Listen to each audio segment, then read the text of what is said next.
उस वक्त एक और बड़ी खबर आ गई। देखिए, अब तक तो सिर्फ कयास लगाए जा रहे थे, लेकिन अब ये क्लियर हो गया है कि पालम एयरपोर्ट प्रधानमंत्री नरेंद्र मोदी पहुंचेंगे, क्योंकि वहां 7:30 बजे सुपर हर्क्यूलिस लैंड करेगा और उसमें वो सुपर ह्यूमन है अपने बाकी तमाम साथियों के साथ, जिसने देश को बहुत अहम मौकों पर बचाया है, जिसकी रणनीति की वजह से मॉडर्नाइज हमारी तीनों सेनाएं जो हैं वो आज की तारीख में दिखाई दे रही है। सीडीएस के रूप में देश को पहला जो नाम मिला था, जनरल रावत का पार्थिव शरीर पहुंचेगा 7:30 बजे पालम एयरपोर्ट दिल्ली के। वहां पर श्रद्धांजलि देने के लिए प्रधानमंत्री नरेंद्र मोदी पहुंचेंगे। पीएम मोदी पालम एयरपोर्ट पहुंच सकते हैं, ये जानकारी अब एबीपी न्यूज को मिल रही है पुख्ता तौर पर, क्योंकि इससे पहले तो सिर्फ कयास लगाए जा रहे थे, लेकिन अब खबर पक्की है कि प्रधानमंत्री नरेंद्र मोदी पालम एयरपोर्ट पर रहेंगे जब उनका जाबाज जनरल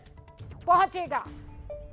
नीरज राजपूत मेरे सहयोगी मेरे साथ जुड़ चुके हैं, जरा उनका रुख करते हैं। नीरज, क्या अब ये क्लियर है कि प्रधानमंत्री वहां पर पहुंचने वाले हैं? बिल्कुल, ये जानकारी मिल रही थी, कल से ही मिल रही थी कि जैसे ही पार्थिव शरीर पहुंचेगा, chief of defence staff general Bipin Rawat का दिल्ली पहुंचेगा, खुद प्रधानमंत्री जाएंगे।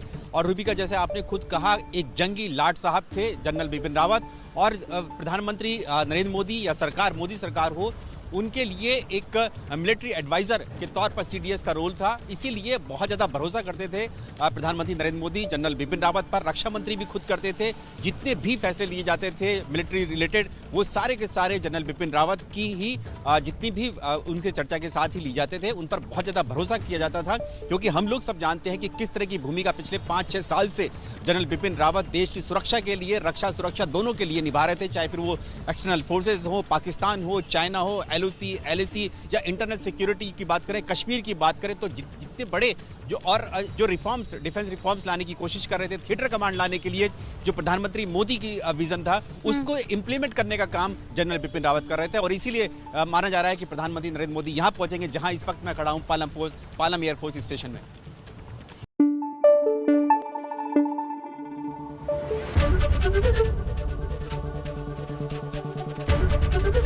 एबीपी न्यूज आपको रखे आगे।